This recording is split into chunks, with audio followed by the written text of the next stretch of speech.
Tired of seeing your Facebook ad leads slip through the cracks because you're bogged down with manual follow-ups? Well, in this video, I'll walk you through the fail-proof system to automate every single step from capturing the lead to getting them on a call. Now, as you can see below, I'm going to be walking through this system step by step, building it for you just as I'm going to build for myself and run it on Facebook. Now, all of this process is going to be through GoHighLevel. So if you aren't already on GoHighLevel, make sure to head on over to the description so that you can get access to it. But once you're on GoHighLevel, what you're going to go ahead and do is first of all, connect your Facebook account to your GoHighLevel account under the integrations in the settings at the bottom. Once you've integrated it, what you need to do is go ahead and go to the tab over to the Facebook form fields mapping, where you'll see all of the lead forms that you have to use inside of your ads manager. In this case, I've just gone ahead and created a test form under my page so that I can show you exactly how to do this. And the very first step is to map out your fields so that when someone fills in the lead form, GoHighLevel knows exactly what they filled in and what should happen once they fill it in.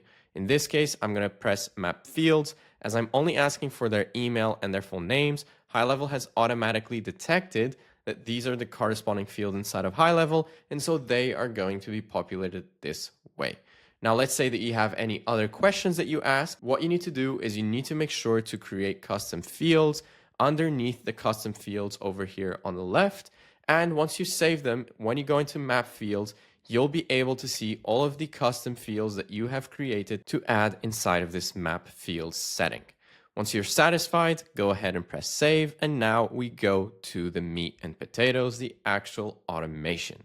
So what you're going to go ahead and do is hit go back, go into your workflows, go into whatever folder you want and create a workflow from scratch. Once this loads, it's going to give you the builder right in front of you. Now, the first thing that we need to do is create a trigger. In this case, the trigger is going to be when the lead form gets submit after they filled it in with their details. So what we're going to go ahead and do is press add new trigger, type in Facebook, and you'll see here that there's an event called Facebook lead form submitted. What we need to do is go in, select what page we're running this on, add a filter, and select which form we want to trigger this automation. In this case, the only form that I have is that test form that I have selected. If you have more, make sure to add them over here and save trigger. Once that's done, we are going to start with the automation. Now, I'm going to be walking you guys through the tagging, the pipeline, the internal alerts, and the nurturing process of this automation. We've already collected the info when they submitted their lead form on Facebook, so we do not need to worry about this. The second that the lead does this, GoHighLevel's automatically going to capture this, save it as a new contact, and this automation will get triggered. So the first thing that I like to do just to be safe is assign the lead to myself. Although GoHighLevel should automatically do it, it is not for certain. So what I'm going to do is just select myself and hit save and then add the next step, which will be the tagging. All you have to do is select add contact tag and you'll type in any of the tags that you want to add.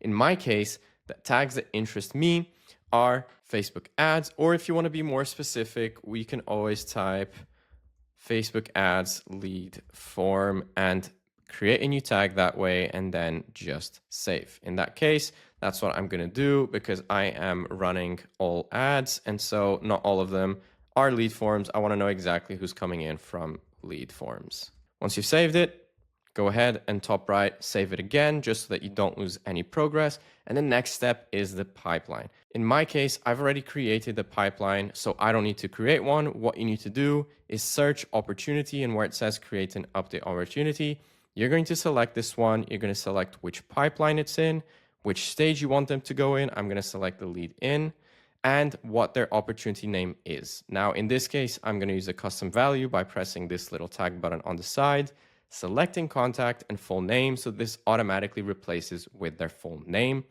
Opportunity source, I'm going to type in Facebook ads lead form. So I know exactly where these people are coming from.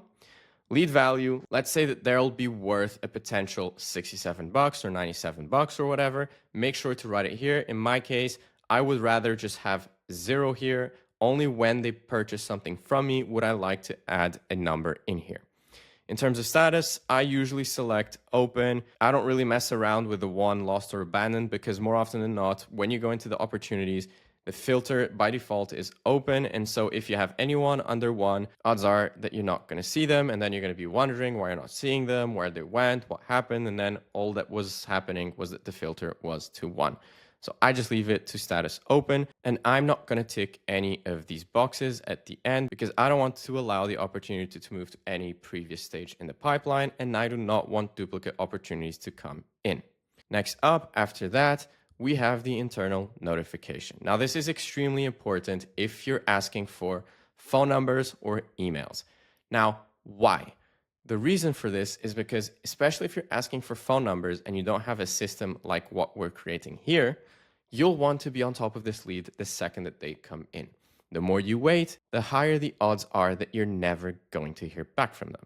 So if you have an internal notification set, although it's not guaranteed that when Facebook receives the lead form, it's going to trigger this automatically. It could be 5-10 minutes perhaps. It's still very important that the second you receive that alert, you're on top of them via email or on the phone calling them, because that will give you the best chances of getting through to them and being able to do whatever you want with them. Now, to send an internal notification, you are going to type internal notification. You're able to select different types of notifications. In my case, my go-to is notification, where I have the Lead Connector app installed on my phone, signed into this account. If you have it set to notifications, what will happen is that your phone will have a normal notification, and when you press on it, one of three things will happen. You'll either be redirected to the contact information, the chat, or the opportunity. In my case, as I'll show you in a second, on the redirect page, I usually select conversation because the second that they come in, if I press that notification, chat opens and I'm able to dial up their number right away. For the actual title of the notification, I usually type new Facebook lead, and then in brackets from forms, so I know exactly where they're coming from. And then I usually put that contact, full name, has just come through from Facebook ads. Lastly, you need to select who is going to receive this notification. If you do user assigned to the contact, as we've just assigned in that first step to yourself, if you've assigned this contact to a team member on the first step, the team member is the one that's going to receive this notification. If you want all users to receive it, select this one. And if you only want a particular user to receive it, select particular user. In my case, I'm just going to select user assigned to the contact. Then I am going to add the next step, which is the beginning of the nurturing sequence. Now, this is an extremely important step. At the end of the day, we're here to save us a lot of time, but at the same time, get the best results possible. And so to get the best results possible, we need to be as consistent and as quick as possible to act. And so what we're going to do is we're going to implement a very simple email and wait sequence, sending them a lot of value. In my case, I did not ask for the phone number. If I had, I would have included SMS messages as well. In this case, you're going to type in your name, your email, the subject of the email, and the body of the email, and you're going to hit save and save on the top right-hand corner. I then like to wait at least 24 hours between emails just to make sure that I'm not absolutely spamming and destroying their inbox. And what I do from here is, just to save myself some time, I copy all actions from here, copy it down low, and then start repeating the process so I don't need to copy it over and over again. Now, the way that I usually go about doing it is that for the first week, I'm going to be sending them daily emails. After the first week, if they have not responded, it's going to pass to every 2 days. I'm going to send an email. If at the end of the first month, they have not replied or booked in any single call with me, I'm going to pass it to once per week. On top of that, I do write around 3 emails per week. I'm trying to get it to 1 email per day. And so what I'll do is I'll just schedule it to send to anyone that is in my email newsletter, including these people. So on top of these emails that are going to be automatically sent, I'm also going to schedule every single day or every 3 days an email to be sent out to these people. Now, a very important thing that you need to remember whilst you're building automations in general is to always save the automation on the top right-hand corner. And always make sure to publish it once it's ready and tested and you want it to go live. The last thing we need to do is just give this a name and quickly look at the settings because there's a very important thing in here. Now, depending on what your emails contain, you have the option to allow stop on response. In this case, it's turned off by default. But what this does is if someone replies to your SMS or an email that you sent through this automation, you can have it stop sending any further emails or SMSs.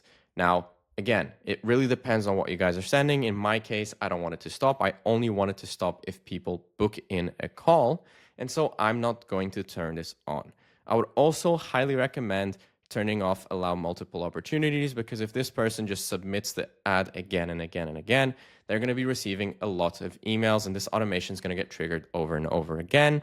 And you may want to turn off or on allow re-entry. I'm just going to turn it off because, again, once someone goes through it, I don't want them to accidentally go through it again. Once you're happy, hit save. And now we can go back to our board. So as you can see here, they've submitted the lead form. We've collected their info inside of GoHighLevel. They've gotten tagged, added to the pipeline. We've been alerted. We've added the nurture campaign. All we have to do is actually add the copy into the SMSs if you have them and the emails. Now, if the lead books a call, the next step is crucial. You'll want to remove them from this automation and place them in an automation that nurtures them further and sends them booking reminders. Now, to learn exactly how to set up your calendars in GoHighLevel for seamless appointment scheduling and reminders, check out this video over here.